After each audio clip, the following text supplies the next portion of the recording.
I know your fingers are tired from doing this, so I want you to stop and listen to our business podcast from real business people that can tell you a little bit about business and how we screwed it up. and how we screwed it up. So today, this is Chasing Millions podcast. I'm Eric. And I'm Josh. And we are talking about marketing strategies for modern business, and we would know a little bit about it. Figure out how to get your messaging out there, which is going to, in return, get you more services and get you more products to sell. Your service and the product that you offer is usually what your brand kind of reflects. You don't go to Sam's Club because you can't go get toothpaste at Walmart. You go to Sam's Club because you can get 36 boxes of toothpaste that's going to last you 4 years. If your company ABC is spending $10,000 a month, right? You're up here because you spend $10,000 a month. This guy down here probably spends $6,000. So, marketing strategies for business. Number one is it really depends on what kind of business you have. Are you just on Facebook selling a product? Are you TikTok. on TikTok selling a product? Do you have a service business? Do you have a straight rental business? What do you have? Depending on what kind of business you have is what kind of marketing strategy you should be running. Me, Josh, the business we're talking about is a rental and service business. So let's tell you a little bit about that and what we use in strategy. First and foremost, I would say marketing, setting up your website with SEO and the right key terms from the very, very beginning is critical. Right? I don't disagree. And if you don't know nothing about it, if you don't know anything about keywords and SEO and this, that, and the other, I suggest that you find somebody local that can sit down and be engaged, go in there in these meetings and learn about it. Find somebody that you think is going to be the best option. Choose them, get in there, set your website up the right way, have those guys find the right keywords based on Google or wherever they're looking. Set it up right from the very, very beginning, and you're going to already be ahead of the rest. That's number one.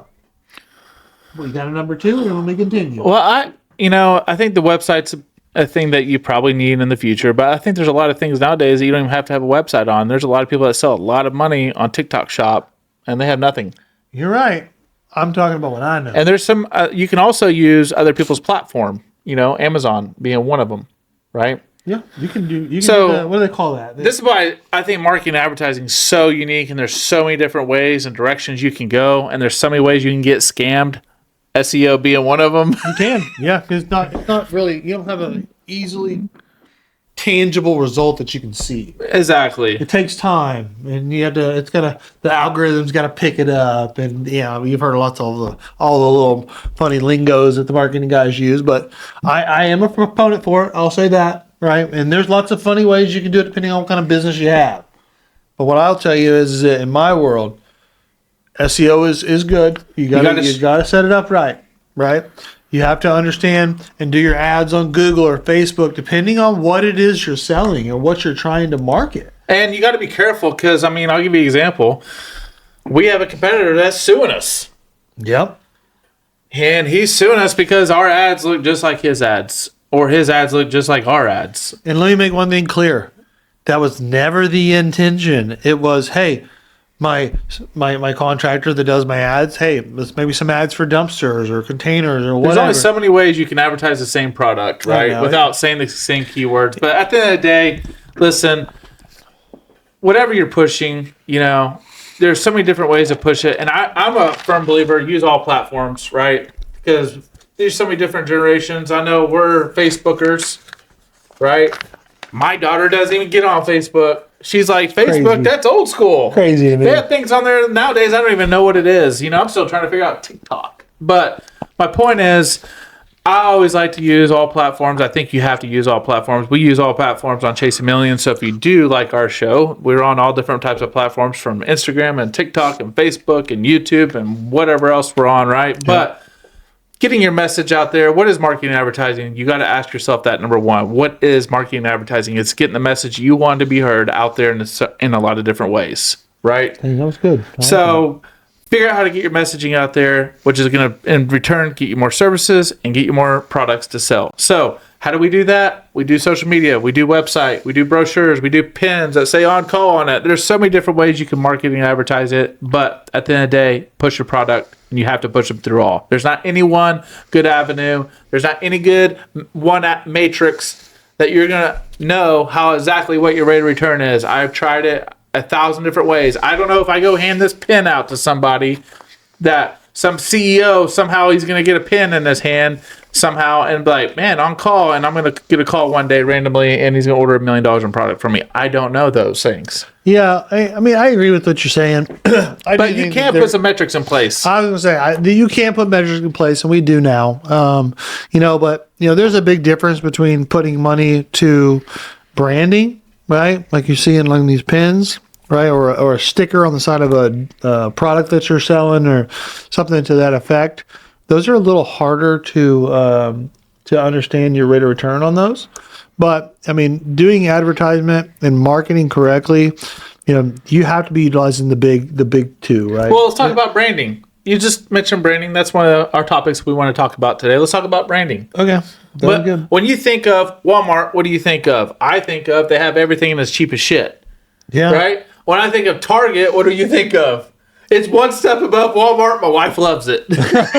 When I think of Costco, same thing with Sam's and Costco, right? Yeah. So figure out what your messaging is, right? Your service and the product that you offer is usually what your brand kind of reflects, right? Our brand on one of our companies is called On Call, right? That's a big name to live up to because we provide services and rentals, right? Does that mean we're always on call? Kind of. Right? Does that mean we're always going to answer the phone day, night, holidays, rain, sleet, shine, snow? What is the brand that goes behind your name, right? Yeah. So there's a lot more into it. Think about it. Figure out what messaging that you want to portray out there in the world on all these different platforms, and then be consistent, right? Walmart doesn't try to be something they're not. You don't go to Walmart, see Louis Vuitton, right? You don't go into Target and see whatever you see at Walmart. They have their own niche. It's the same products, but their own niche, a way to offer it, right? Sam's Club. You don't go to Sam's Club because you can't go get toothpaste at Walmart. You go to Sam's Club because you can get 36 boxes of toothpaste that's going to last you 4 years. Yeah. So there's a different way that you can push the product. There's different messaging, but figure out what your messaging is. Don't overcomplicate it and stay true to it. I've also learned, owning a bunch of billboards, that the bigger companies simplify their branding strategy. Okay. Like when I very first started a porta potty company, I had a guy peeing on a Target. My company was called Aim to Please. It was the most redneck shit you've ever seen in your life. And then I rebranded it. It was called ATP. Yeah. Bro, Aim to Please, ATP. And it was a very simple logo with a phone number. Hence why our logo at our company is very simple. And it's very simple, kind of a specific O. And it is what it is. The people associate in Oklahoma now On Call with high level of service, very reactive and proactive, and our products are nice and clean. That's what we resemble. That's our messaging. Do you agree? I would agree with that. Yeah, and that's what we pushed in the beginning. And I think that if you take anything from this, we kind of had the mindset when we set this up of we were going to set it up in a way that we could kind of scale with the name and everything else, right? And maybe that's not always the goal for everybody. So I think that really, when you're starting your business and you're looking at marketing, you need to understand what your own personal goal is, right? So if your goal is to stay right there in that region, right, then maybe your best opportunity is to run Facebook and Google, right? Well, that's a perfect example, man. We remember when we very first had this great idea, we're going to be the largest pool cleaners in the world, but we named it Tulsa Pool Cleaning. Yeah, exactly. I don't know the point exactly. Like how we can't scale that. It's called Tulsa Pool Cleaner. Yeah. We're going to be one hell of a pool cleaner in Tulsa. Same thing. I own a decent sized lawn and landscape company. It's called OFS, right? But the long form version of the name is Oklahoma Facility Services. Yeah. Right? So why are you in Texas? We wanted to scale our business up, but some of our bigger clients like Walmart and Costco and Target, etc., our name was Oklahoma Facility Services, so they are always associating with our services that we are providing only for Oklahoma. Yeah. So On Call is a broader name. It's a good lesson. So to Eric's point, he has a very, very valid point. Think it through. Don't name something so specific to a region that it kind of boxes you in, right? Yep. If you want to scale, there's also a lot of positives to naming it a very specific marketplace. Like we bought a company out that you bought called Porta-John Tulsa. Very specific. Very specific. Number one on keywords every single time. You cannot outrank them. Yeah, there's nothing you're going to do to outrank them. But we own it now. Yeah. So that's a very good example of it's okay to be very specific to a region, very specific to a product. My last company, the product, we were only offering shipping containers. I named the company called Tough Box. They were still shipping containers that were boxes. Yep. So the company was called Tough Box. Is a very specific name for a very specific product.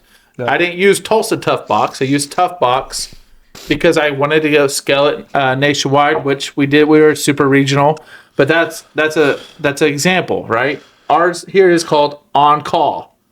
It can be used anywhere for a lot of different products. We used On Call's name for fuel and lubricants, septic and plumbing, services and rentals, containers. What else we got? Some of it was a mistake, but we're fixing that. So, I think it's interesting you say that. I think that, leveraging the name, right, it can be good as far as if you can do it in the right way. If you just want to be regional and you want to leverage your name that way, I mean, there's probably going to be some benefits to doing it that way. If you have a large, grand idea, don't be naming it Tulsa, blah, blah, blah, or whatever, because you're not even going to get looked at. Like Walmart, why the heck would they use you? Or why would somebody in Texas want to even hire you if you were Oklahoma facility? They don't. That's why they don't want to hire you. I promise. That's going to be your number one worst attribute is the name of your company. So think about that. Think that through. So let's talk about the marketing trends. Like I said, I kind of touched on it a second ago, but there's your majors, right? There's your Google ads. They're marketing on Google ads like nobody's business. We spend a lot of money on Google ads. Facebook, right? And social media, should I say, in general. And I kind of separate Google from social media in myself. But another thing that I learned is when you're marketing on social media, and we'll talk about that specifically, that depending on what your product is and what you're selling, it may not be best on all platforms. Like there's some platforms that are just good for marketing a product, right? And that's just what they're kind of known for. And you don't want to put your service of going to clean somebody's house, right, on that particular platform and expect the best results if you have other platforms and other social media platforms that are more kind of geared towards maybe that age bracket or that demographic. You see what I'm saying? So that is a thing, and we talk about it, and you need to be kind of paying attention to that when you're marketing online. Google's always in my opinion, a good, fit all, if you will. It's your fallback. Yeah, it's your fallback.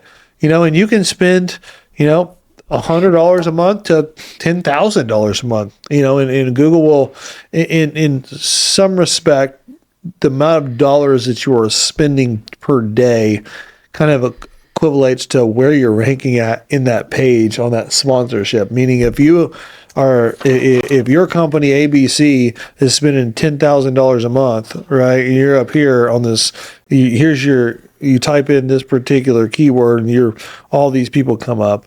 You're up here because you spend $10,000 a month. This guy down here probably spends $6,000, right? And that's a real thing. Well, you pay per click. Yeah. Google has the biggest. Well, the more money that you're spending, the higher you're going to get on the page. I wish I was Google. Me too. You don't even have to have a phone number.